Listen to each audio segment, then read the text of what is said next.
Jai Hind, one and all. The topic we are going to study is application of Ampere circuital law. ये हम एक application study करने जा रहे हैं। यहाँ पे हमारा ऑब्जेक्टिव ये है कि हमें एक वायर गिवन है, इस वायर में आई करंट फ्लो कर रहा है। नाउ वायर का शेप कैसा होता है? वायर का जो शेप होता है वो एक सिलिंड्रिकल फॉर्म में होता है।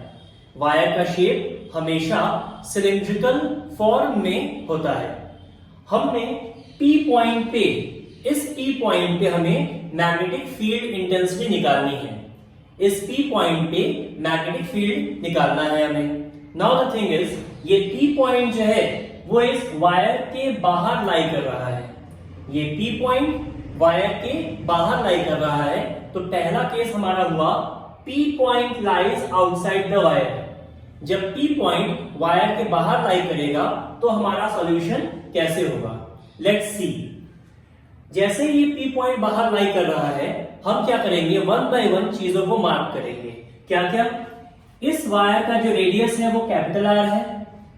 सेंटर ऑफ द वायर से P पॉइंट का डिस्टेंस स्मॉल r है, जो कि यहां मेंशन किया गया है। सेंटर ऑफ द वायर, ये जो एक्सिस ऑफ द वायर है, एक्सिस ऑफ द वायर से P पॉइंट का डिस्टेंस जो है वो स्मॉल r है। ओके, इस वायर में I करंट फ्लो कर रहा है अपवर्ड डायरेक्शन में। वायर में I करंट फ्लो कर रहा है अपवर्ड डायरेक्शन में। यहां पे हमने शो किया है, यहां पे भी मैंने शो कर दिया। ओके, I करंट की वजह से आपका एक मैग्नेटिक फील्ड आएगा, जो कि राइट हैंड थंब रूल को फॉलो करते हुए निकाल सकते हैं। राइट हैंड थंब रूल को फॉलो करते हुए हमारा जो मैग्नेटिक फील्ड आएगा वो एक सर्कल के फॉर्म में आएगा, जो कि वायर के चारों तरफ होगा। सपोज ये आपका वायर है और करंट जो है वो इस वायर में अपवर्ड की तरफ जा रहा है। करंट इस वायर में अपवर्ड की तरफ जा रहा है, तो मैग्नेटिक फील्ड जो आएगा वो राइट हैंड थंब रूल के अकॉर्डिंग पूरा सर्कुलर फॉर्म में आएगा। Means this is the magnetic field. As you can see, this is the magnetic field. इसे ऐसे रख दिया गया है। ओके, इसे इस तरीके से रखा गया है। So this is the magnetic field. यही मैग्नेटिक फील्ड यहां शो किया गया। अब आप ध्यान देंगे, हमने मैग्नेटिक फील्ड पे एक infinitely small length dl suppose कर लिया है। मैग्नेटिक फील्ड पे एक infinitely small length dl suppose किया गया है। ऑब्वियस सी बात है कि ये अगर मैग्नेटिक फील्ड है तो B इसी पाथ के अलोंग फ्लो करेगा। B इसी पाथ के अलोंग, ये जो डॉटेड लाइन है इस पाथ के अलोंग फ्लो करेगा। B जब BL के थ्रू क्रॉस करेगा तो एंगल 0 डिग्री बनेगा। B जब BL के थ्रू क्रॉस किया तो एंगल 0 डिग्री बना। मींस मैग्नेटिक फील्ड और DL के बीच का एंगल क्या हुआ? 0 डिग्री। तो according to Ampere's circuital law, B dot DL is equals to mu naught I।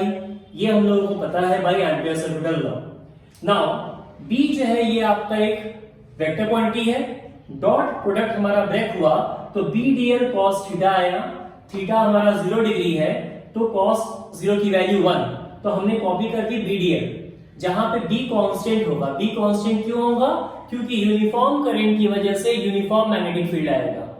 Uniform current, constant current, कुछ भी आप कह सकते हैं दोनों में से।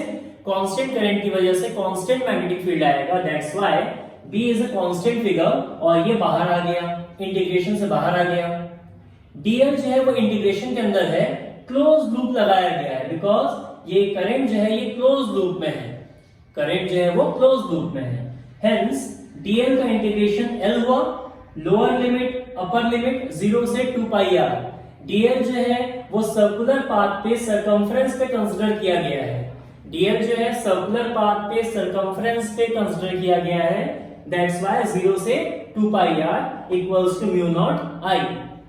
सो यहां पे 2 पाई r आ गया, क्रॉस मल्टीप्लाई किया हम लोगों ने, तो B की वैल्यू कितनी मिली? B is equals to mu naught I upon 2 pi r।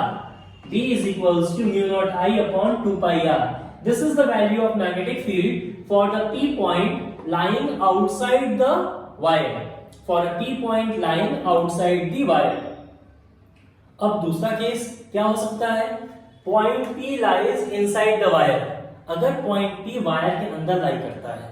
Okay, now इसको आप समझिए ऐसे कि इस पूरे वायर में अगर करंट फ्लो कर रहा है, इस पूरे वायर में अगर करंट फ्लो कर रहा है then current per unit cross sectional area कितना हो जाएगा, I upon pi R square, I upon pi R square.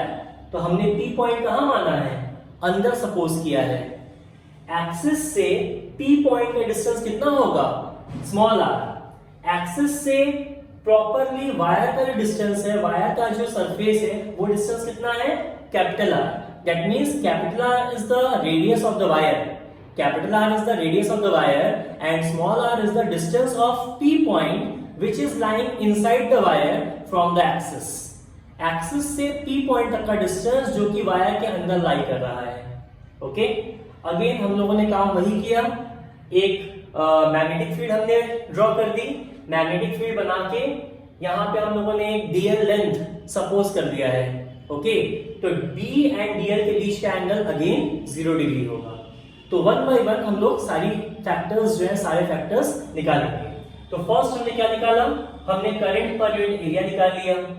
Now current through pi small r square, small r square का मतलब क्या हुआ, हम उस रेडियस के थ्रू निकाल रहे हैं जिस रेडियस पे P पॉइंट रखा गया है, हम उस रेडियस के थ्रू निकाल रहे हैं जिस रेडियस पे P पॉइंट रखा गया है। और ये किसके थ्रू था, ये टोटल वायर के लिए था। ये किसके लिए है, सिर्फ P पॉइंट के लिए है, क्योंकि हमारा ऑब्जेक्टिव P पॉइंट पे मैग्नेटिक फील्ड निकालने का है। हमारा ऑब्जेक्टिव क्या है, P पॉइंट पे मैग्नेटिक फील्ड निकालने का है। Okay, so I double dash is equals to I dash into pi small r square. अब I डैश की वैल्यू यहां मिल चुकी है, हमने कॉपी कर दी, तो I डबल डैश की वैल्यू कितनी आई, I small r square upon capital R square. ये हमारे I डबल डैश की वैल्यू आई है। अब इसके आगे सॉल्व करते हैं। होपफुली आपने ये पार्ट देखा है अच्छे से, हम इस पार्ट को इरेज कर रहे हैं।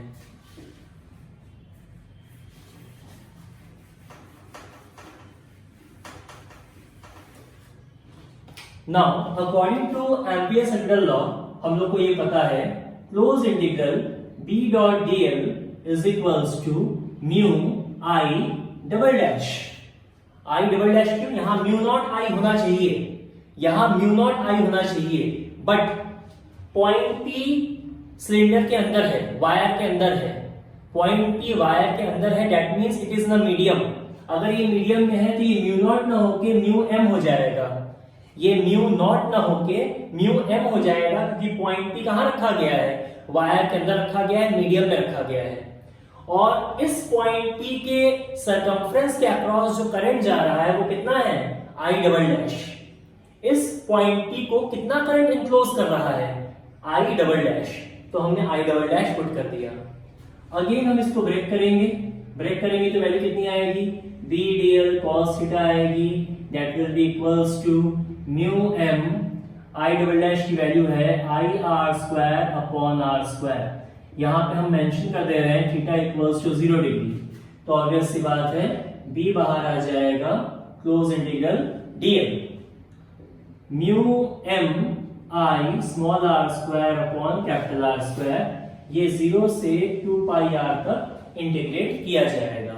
ओके, अगर हम इंटीग्रेशन कर रहे हैं तो वैल्यू कितनी आ जाएगी, हमारी वैल्यू जो आएगी वो आएगी B डॉट L 0 से 2 pi r is equals to mu m I r square upon r square. On integration the value will be B dot 2 pi r is equals to mu m I r square upon r square. Okay, so this r and this r will get cancelled out, ये दोनों ही r आप क्या हो जाएंगे, cancel out हो जाएंगे। And finally हमारी value आएगी B is equals to mu m I r upon r square.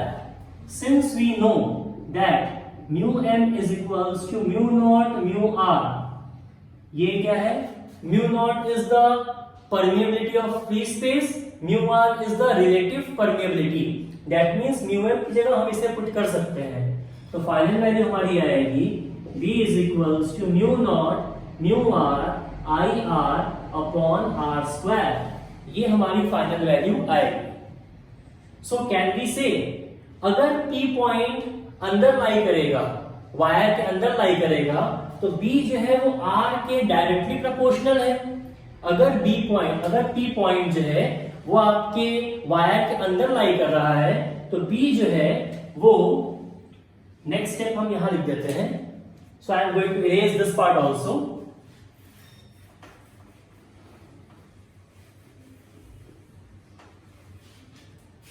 For P point inside the wire, B is directly proportional to R and B is inversely proportional to R for P point outside the wire.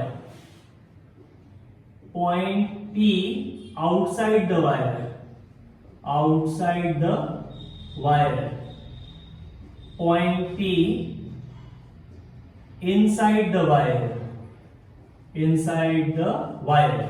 So हम अगर एक graph बनाएंगे, if we draw a graph for B with respect to R, हमारा graph कैसा आएगा? Graph will be as such.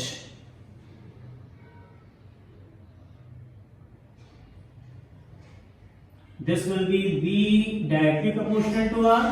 This will be B inversely proportional to R. So this is the outcome we are going to get. Thank you.